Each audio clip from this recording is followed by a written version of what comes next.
Appreciate it. Mr. McLeod, we're going to call your first witness on behalf of Mr. Basemore. It's Shawnteika, Pendleton. She's present. Okay. Last name is? Pendleton. Okay, well, there, I thought it was Basemore. She didn't take. got my name changed. Oh, okay, all right. Okay, I've been calling you Mrs. Basemore. That's what I was wondering. Okay, Yes. if you would come around Miss Pendleton, right? Yes, sir. Miss Pendleton, if you would, please. You swear affirm testimony you're about to give will be the truth, the whole truth, and nothing but the truth, so help you God? Yes. All right, please have a seat there, Ms. Pendleton. Please keep your voice up for the purpose of the record, for the Yes, hearing sir. of the jury and the court. If you want you situated, Mr. McLeod will question, followed by any questions that presumably Mr. Abney will have. Mr. McLeod? Ms. Pendleton, can you introduce yourself to the jury? My name is Shawnteika Pendleton. I'm Mrs. Basemore's wife. And how long have you been married to Mr. Basemore? Going on 9 years, the 17th of this month. Now, how long have you known Connie Basemore? We've been together going on 18 years, so I've been knowing her since I was like 12. So did you know her before you knew your husband? Yes. Okay. Now, needless to say, were y'all friends before that? No, she was friends with my mother. Okay. Now, you know why you're here, obviously. Can you Yes, sir. describe, tell the jury a little background of December 3rd, what was going on? December 23rd? December 3rd. December 3rd, it was actually the 4th. Okay. We was basically over her house playing cards. She basically told my husband that he was cheating for me. That never happened. After that, she put us out. So my husband got his belongings, stood up, went to leave. Now, I don't mean to interrupt, but how's he cheating for you? Because she tried to say that he was cheating as far as the way the card game was going. The hand before the incident, the hand before the disagreement, him and her had the same thing that me and her son had. And they had to split the pots. When it came to me and her son having the same thing, she tried to say my husband was cheating because she didn't want us to split the pot. She wanted her son to have it all. Okay. So the game was there, the Tom. cards, okay. I'm sorry, continue on. So after that, she basically told, after the disagreement, she tried to say my husband was cheating for her. My husband wasn't. Cheating for me. My husband wasn't. He was doing the same thing they had just done the hand before. After that, she told us to leave. My husband got his stuff. He was leaving. She basically blatantly said, that's why I never liked you. I never have liked you. That's why you almost died. My husband had a heart attack. Now, who's she saying that to? To my husband. Okay. As he's getting his belongings to leave. Okay. And so as he's going out the door, I'm getting the rest of our stuff because I brought the cars, the little cups that we put the change in and everything. I brought all of that. So I'm getting my stuff. Maurice stands up and hollers, well, you need to hurry up. I said, you can't rush me to get my stuff, but I am leaving.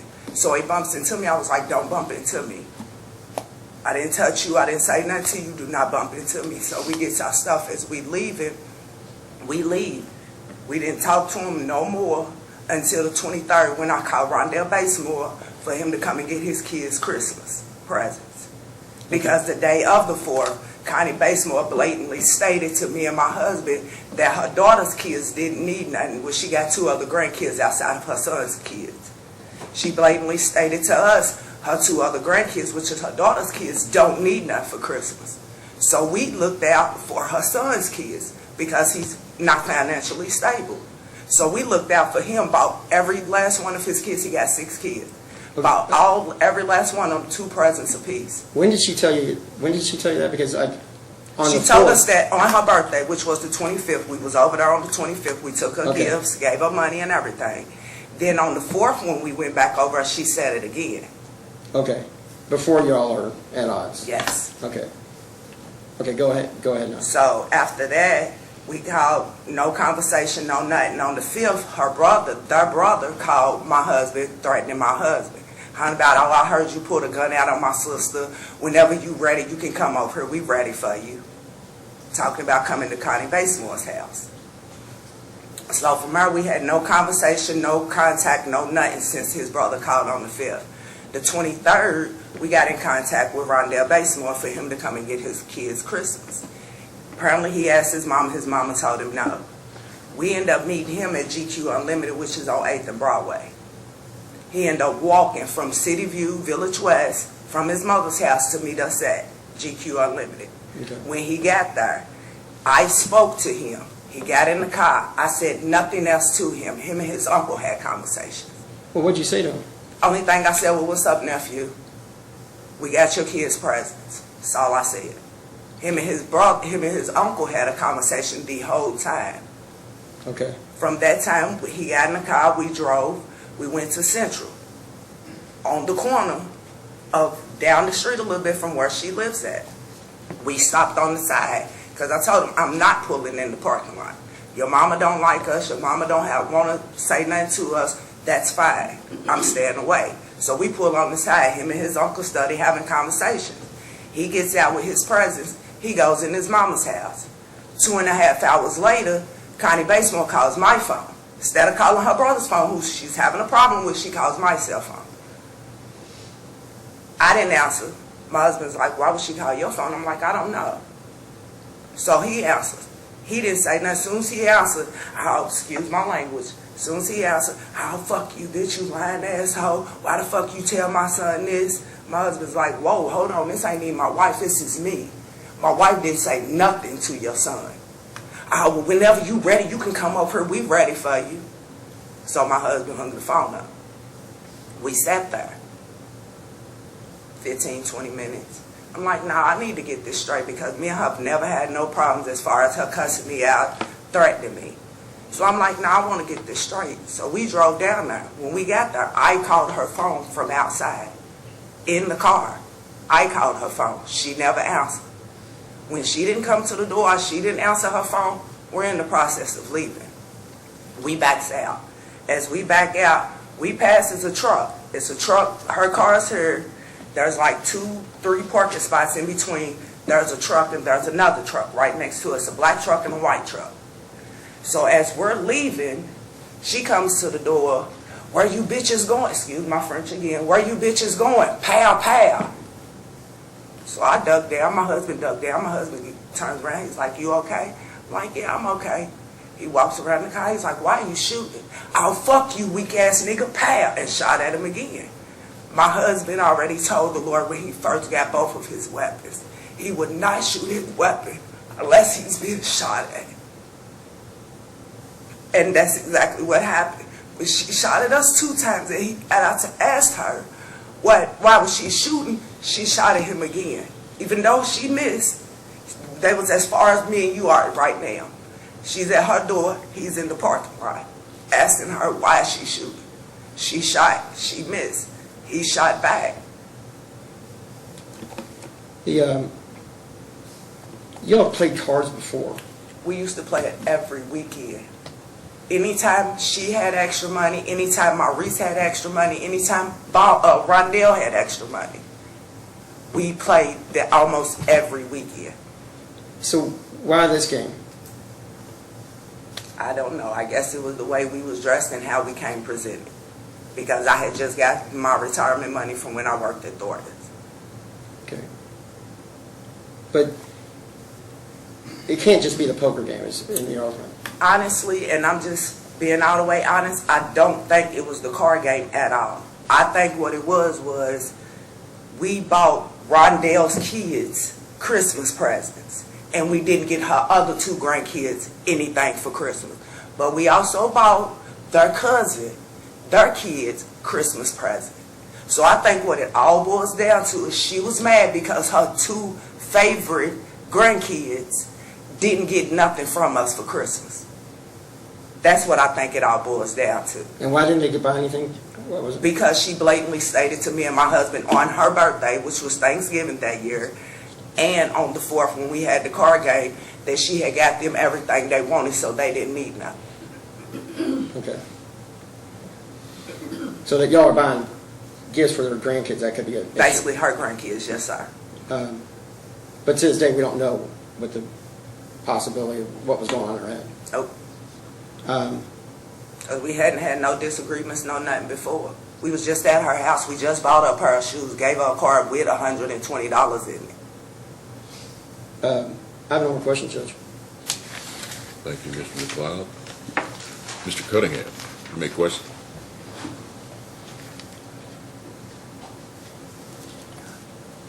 Good morning. Good morning. All right.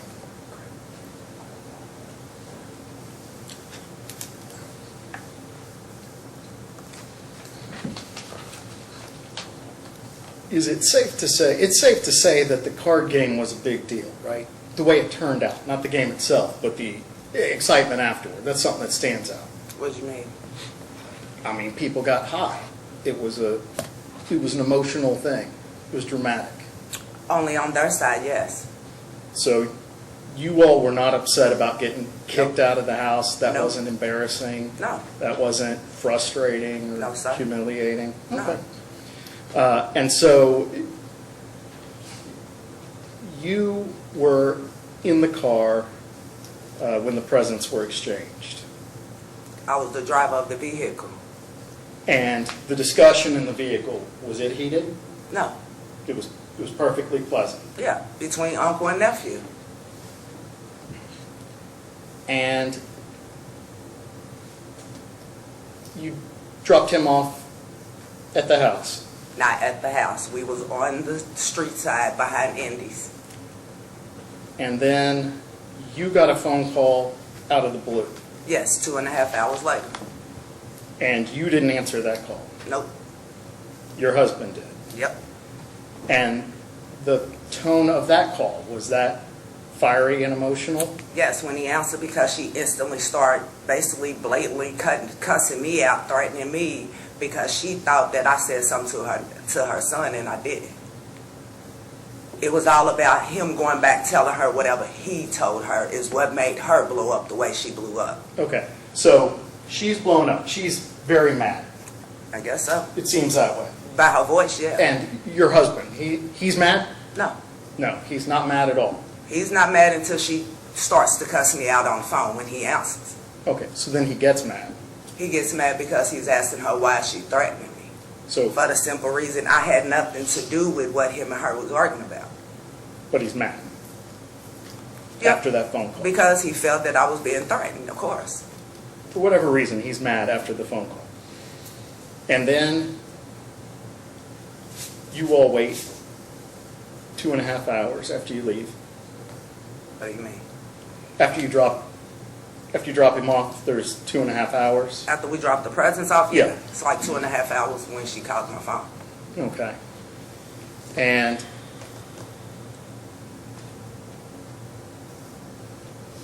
you never at any point reported that you had received threats from anybody to the police or No. anything like that? Because I wasn't, it wasn't a threat until she got mad about the presents.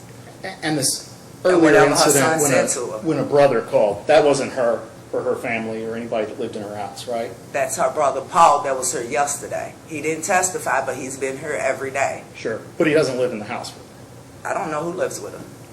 I know who stays with her, but I don't know who lives with her, who's on her lease. But you didn't think enough of those incidents to make any calls to anybody. You didn't call the police. You didn't do anything about it. You didn't tell anybody about it. About what? About receiving a threatening call From her? from him. I never said I received a threatening call. I said my husband received a threatening call from her brother, their brother on the 5th. He didn't call anyone. Who did it? Your husband didn't call anyone. No. Or do anything about this alleged threatening call that you received. No. So he's receiving threatening calls. One threatening call. Could you please One verify time. right? Okay, one threatening call. He has been kicked out of the house, and he's been in a discussion on the phone that turned heated. Is that all true? You said do what? And he gets off the phone from a heated phone call with his sister. Yeah, but he wasn't pissed off to the point to where he was thinking about doing anything to her. Our main focus was to go and see why she had a problem with me. Okay, so you all live how far away from each other? We How live long? on 2nd and York, So how long's the drive? maybe 5 minutes. Maybe 5 minutes. Straight down Broadway. Okay. And you just drive down to the house. Mhm. And you didn't want to pull in to the parking spot there. No, I did pull into the parking You spot. did pull in. Yes, I did. Okay. So you pull in, he gets out of the No, car. he didn't. That's what you're not understanding. Uh-huh. Whatever they said is not what happened. He did not get out of the car until she shot at us when we was pulling off. Okay, so you were pulling off. We You was in the never- parking spot. He never knocked on the door. No, he never went on the sidewalk at all Never got out of the car. until she shot at us. Okay. So you're pulled into the parking spot. Is the parking spot right in front of the door? No, not in front of her house, in front of the apartment next to her. Okay. And so she just opens up the door and starts shooting. No. Okay, what happens? Go We slow. pulls in the parking spot. I calls her phone. Uh-huh. She did not answer. Okay. When she did not answer, she didn't come to the door. We're pulling off. As I'm backing out and we're going this way, ready to leave, we get behind 2 trucks, 2 Jeep Cherokee looking trucks. We get behind them. She comes out. Where you bitches going? Pow, pow. And so when you say she comes out, She opens the door, Okay. and she is in her door, and she steps out and shoots twice. and it's just shooting at you. Exactly. Okay. And so what happens next? My husband gets out of the car. He walks around the car after he asked me while we're in the car, have I been shot? Am I okay? I said yes. Now wait, you all are getting You shot just at. And he gets out of the car? Do you want me to answer, or are you going to cut me off while I'm answering? That's all I'm I asking. need you to Okay. answer the Now, let questions. me I jump in, am. and let me just jump in for y'all. She's correct. I mean, let her finish her question or her response entirely, and then pose the next question. And Ms. Pendleton, if you will allow Mr. Cunningham, once you finish, he's going to pose the next question, so you just wait until he's posed that question. Yes, sir. Give the response, okay? All right. Mr. Cunningham, why don't you pose your next question? Okay. So shots are fired at the car. Mhm. And where are you in the car? Are you I'm in the driver's seat. You're driving. And your husband then gets out of the car? Yes, once we're pulling off and she shoots twice, my husband gets out of the car after he asked me, am I okay?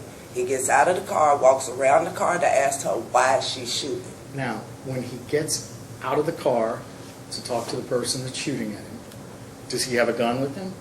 His Glock stays on his hip. Everyone knows that. That's one gun that stays on his hip. He's been having that for years. Sure. But what about the big gun? The Does he big gun was on his lap. Okay. So it's on his lap, but when he stands up to get out of the car, where's the big gun go? In his hand. Okay. So he gets out of the car with the big gun, Both guns, yes. with both guns, One's on his hip, one's in his hand. and Pointing goes down. and walks to go talk to the person that's shooting at He him. walks around the truck to ask her. He's still in the parking lot the whole time. He walks around to ask her why she's shooting at us. Her exact words is, fuck you, bitch, and shoots again. And then what does he do? Return fire. And does he head back to the car? She's shooting at him, he's shooting at her. They're shooting at each other.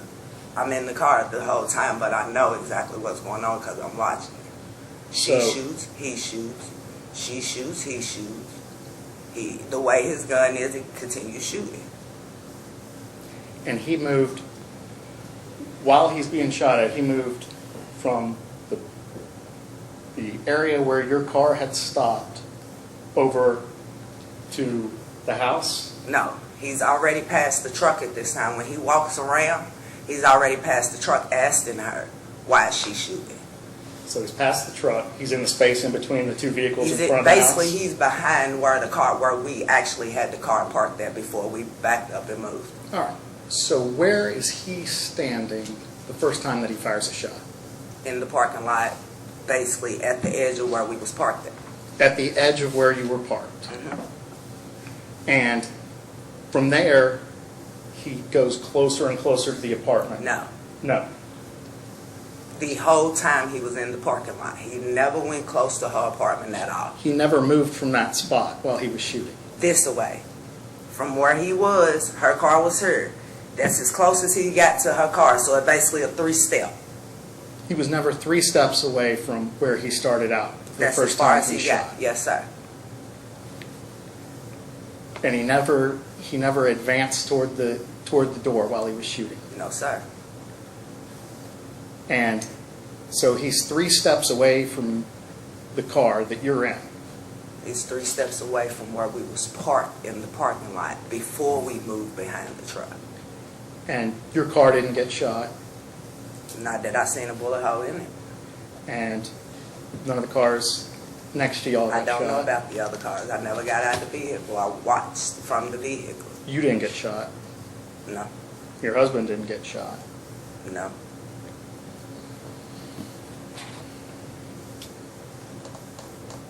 So, do you remember making a 911 phone call that day? Mm-hmm. And that's a yes? Yes, sir. No.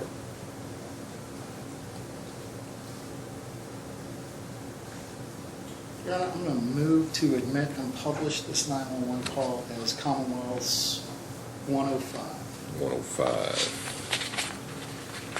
Mr. McLeod? Objections? No good. 105 is a 911 call. Ms. Pendleton's 911 call admitted without objection. May publish. 911, operator Sheffield, what's the address of your emergency? 201 York Street. What's going on there? Well, we're calling, my husband was, out and about and his sisters got to threatening, and as he was riding by, she shot at him. So that was a shooting that was happening in Villae West. All right, so when did this all take place, do you know?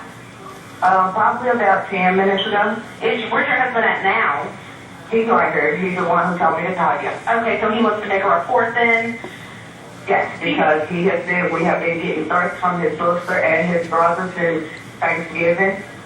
They've been threatening to come by and shoot us, shoot our apartment up, do something to our car.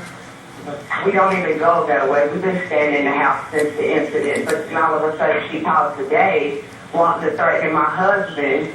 And my husband went here, so when I called him, let him know that I got a call from his sister as he was riding back home, she shot at him. And he shot back.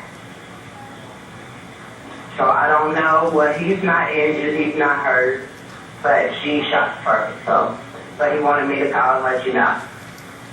All right, and where is he at now? He's standing right here next to me. No, the address.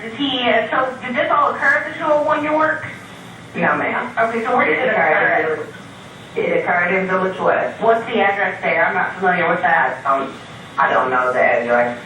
Can your husband provide it? He don't know her address either. We have not been over since Thanksgiving and she done moved, so.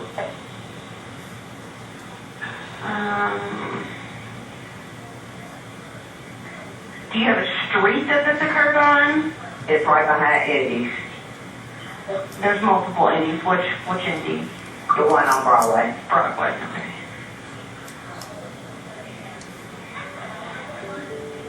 And you said no one's injured though? I don't know about down there. I know my husband's not. Okay. I don't know if anyone got injured down there. Okay. All right. We will get an officer out there to make a report with you. Thank you so much. You're welcome. Bye-bye. Mm.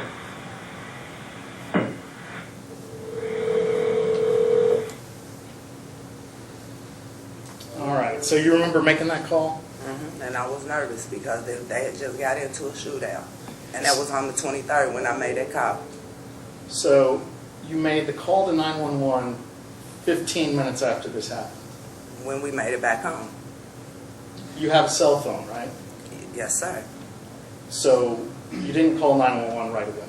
No. 15 minutes after. So what'd you all do for 15 minutes? Stood in the parking lot, waited on police for 3 hours to come and talk to my husband, and no one ever showed up. Well, I I know that's not correct because 3 hours can't pass before the 15 minutes. 15 minutes passed from the time of the shooting to your call. What did you do for those 15 minutes? And I said we was in the parking lot. When we left her house, we went straight back to our parking lot and was in our parking lot. Talking about what happened? We didn't talk about nothing. You didn't discuss anything? No. It was just dead quiet for Yep. 15 minutes. And he is sitting right there. I mean, he was the one, you'd say, that was involved, right? He was more aware of what was happening than you were. But he wanted you to call. Because he didn't have his phone on him. Why couldn't you just hand him your phone? Why would I hand him my phone if I can make the call from my phone? Okay. And my phone number is well known down at the dispatch because I'm the building monitor at my building also. Okay. So you wait 15 minutes to make the phone call. What made you make the phone call at that point? Because I wanted to make sure that everything was straight. If any police needed to come and talk, they can come and talk to him at the house. And I actually called to make the police report because called the police because I'd never seen not one ambulance or police go towards her house. And I didn't know if I didn't know if she got hit or not. So was that a concern for her? It wasn't out of concern for my husband because me and him was right next to each other. Okay. So one of the first things that you say during this call is that you were receiving threats from them. You said, we got threats from her, threats from him. And just a minute ago, when I was asking you about threats, you said very pointedly, get it straight. We received one threat. And now you're on the 911 I said, call. I received one threat. Okay. Now you're on the 911 call, and you're talking about receiving multiple threats. So there's lots of threats. I do want to get this straight. Okay. And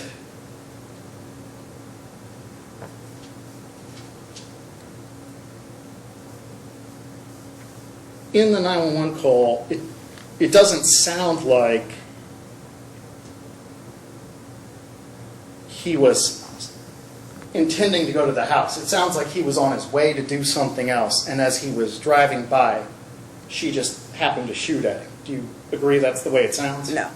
No. Because, like I said, I was nervous, and when the shooting occurred, we was already there. But he was getting threatening calls from the 25th when she so-called put us out, and then we was right back over on the 4th. And you happen to mention that she shot first. Exactly. Which- Twice. Which that's helpful for your husband, right? You would want the police to know that. But at the same time, you all didn't go to the police or go talk to the police at the scene. I gave them the address and told, no, we left the scene. We went home. And when we got to the house, I told the police that where we was in case they wanted to talk. If you heard in the recording, it said, oh, we'll get a police out to you for your report. Police never came. We sat outside for 3 hours after we got home. After the phone 911 call, we sat outside for 3 hours waiting on any police to pull up. None ever pulled up.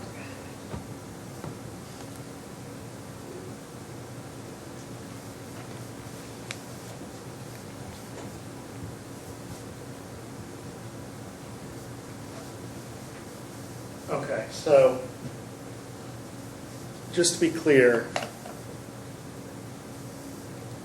having nothing to do with anger over the card game, having nothing to do with a response to threats, having nothing to do with the phone call that was argumentative with his sister.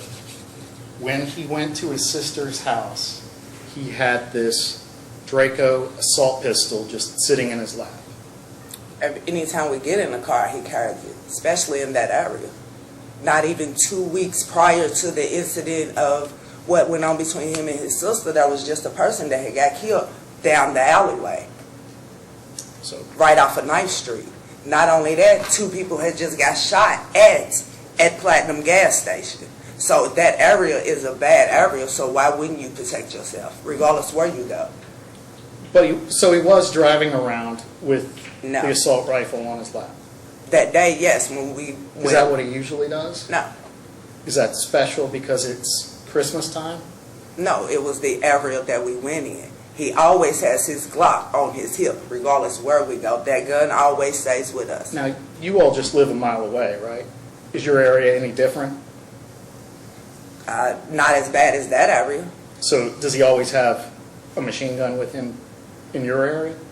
He has his Glock. Is there an objection? Yes, What's the basis of the objection? there's no machine gun. It's a handheld pistol. Overruled. That big gun? Thanks for your testimony. Yes, that is, if you look at it, it is a pistol. It is labeled as a pistol. But Go to the pawn shop that he got it from, they label it as a pistol, a handheld pistol. all right, that little bitty handheld pistol that he carries around, he keeps that on him all the time. His Glock, or the Draco, that's The what I'm Draco. asking. The Draco has had, no, he hadn't had it that long. We hadn't even had that gun that long. We had the Glock Since for he got it, years. he keeps it with him all the time.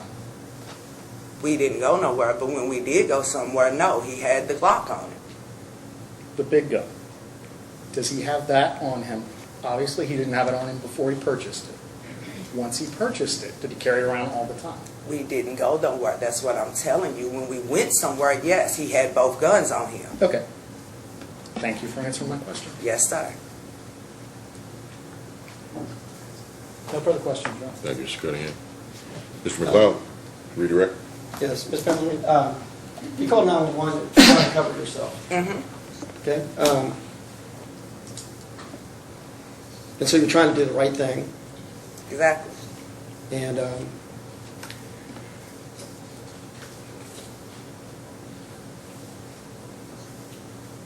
you were truthful to him. All the way.